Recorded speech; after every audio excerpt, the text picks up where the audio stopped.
everybody! So today I'm doing my latest entry in Obscure Animation, and this month has kind of turned into Lord of the Rings month for my channel.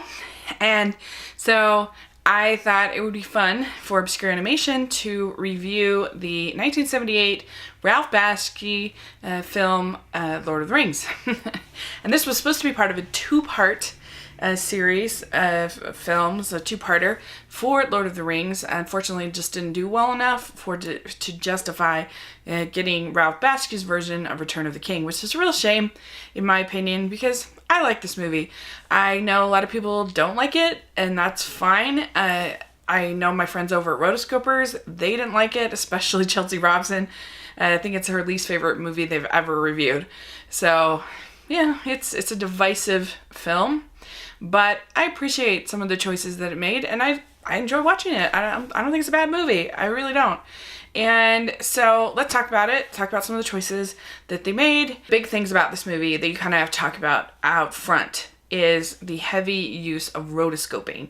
And rotoscoping is the type of animation where they have human actors and then they sort of trace them in order to kind of give a certain style and appearance. A lot of times this is also used to save money and to make things faster. And it has this sort of reputation as sometimes being lazy because it is faster and then new animation and creating in compared to CGI where you have to create molds and you have to it's very expensive, or stop motion certainly is a lot more time intensive, but rotoscoping you can do a lot faster, and you have in a lot of indie films, you have rotoscoping. In movies like Waking Life by Richard Linklater, that film uses rotoscoping quite a bit. But in my opinion, the rotoscoping in Lord of the Rings is not lazy. I think it is an artistic choice that gives a certain effect, particularly in the battle scenes, because they feel more real than a typical animated film.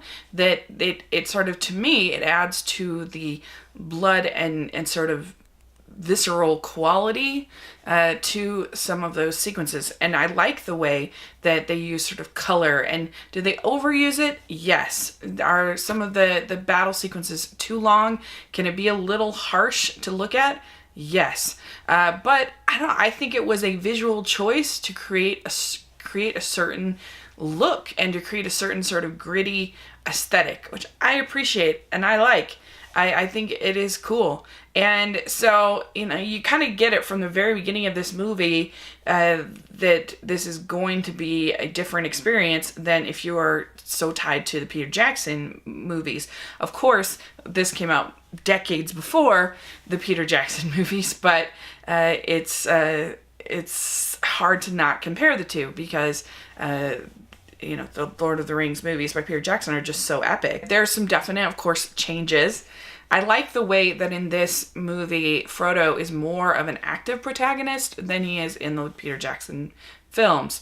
I think it makes sense in those movies because I think that they really do a good job in those films of making Sam become the protagonist as he is loyal to Frodo, and really shows the power of the ring and the great evil that it is.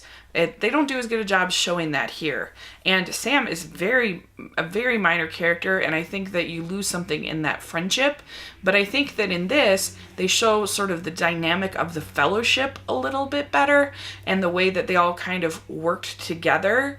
And I think that you have Aragorn, voiced by John Hurd, who is a sort of is sort of an interesting character. I like it. I love Viggo Mortensen and him in the Peter Jackson movies, but I think he feels a little bit more like sort of your everyday kind of man versus sort of this hero that you get in the other ones. And like I said, just because the action gets pretty gritty and you see blood spurting and you see things like that, I think it kind of adds to those scenes when you have characters fighting that feel a little bit more ordinary in their design. Boromir certainly feels more sort of like an ordinary man as well.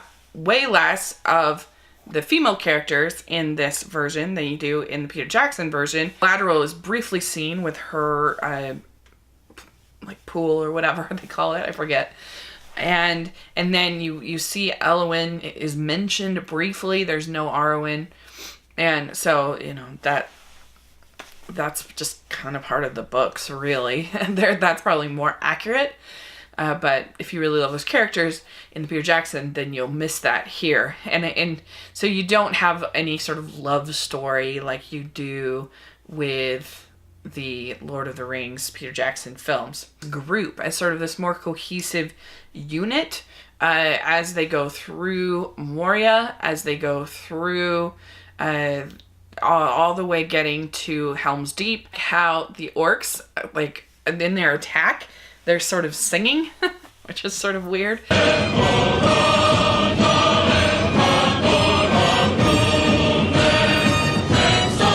Love the use of color and the way it gets red and you know, you just get this real sort of you have this real sense of sort of this red shocking background with these rotoscoped sort of characters that are sort of very pronounced, and it just, I don't know, I think it looks cool. I like it.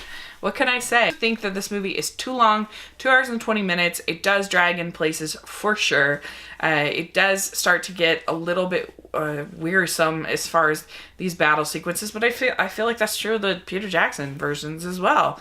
And I think that it's hard because they're trying to fit two of these epic books into one movie and make it all work. It's tough. And so I understand why they went 2 hours and 20 minutes, but I still think they actually could have cut, like I said, especially some of these battle sequences with that, you know, really strong imagery, like I said, with the blood, things like that. I think that it could have been shorter. I do love the sound design in this movie. I think you get this real sense of you know, like I said, like of actual like blood and splatter and it's really, I think, well done. I like John Hurt in the role. I think that it's nice to see, I like to see Anthony Daniels from Star Wars fame as Legolas. That's fun. And I think that they could have developed, like I said, the power and evil of the ring more. Saruman is actually a very minor character. You briefly see him. I think that Gandalf isn't as interesting a character in this as he is in the Peter Jackson films. I kind of like Gandalf as sort of the sage counsel for all involved, more than kind of the type of warrior character he's presented here that can feel a little redundant when you have Boromir and you have Aragorn and you have Gandalf, kind of the same character. I think that they, like I said, they make Sam into sort of a weird character here. It's like he's mentally challenged and you really, Merry and Pippin kind of take over some of his role, but they're not that well developed either. And so Frodo becomes definitely way more of sort of the outright protagonist. He's much more sort of like bold in battle, and the ring just doesn't have that power over him like it does in the books or in the Peter Jackson films. So, you know, that's what you're gonna do. But I like it. I think it's worth watching. I think it's different and unique. Some of the dialogue is a little clunky, I will give it that. It could be a little better, but overall, I like it. So let me know what you think of this version of Lord of the Rings. Have you seen it? Do you like it? Not like it? And I do have a review on my blog of the Rankin Bass Hobbit movie. I have not watched their Return of the King. I've heard it's really bad, but someday I will get around to that one. But anyway, let me know what you think, and thanks so much. Please subscribe to my channel, and I'll talk to you later. Bye!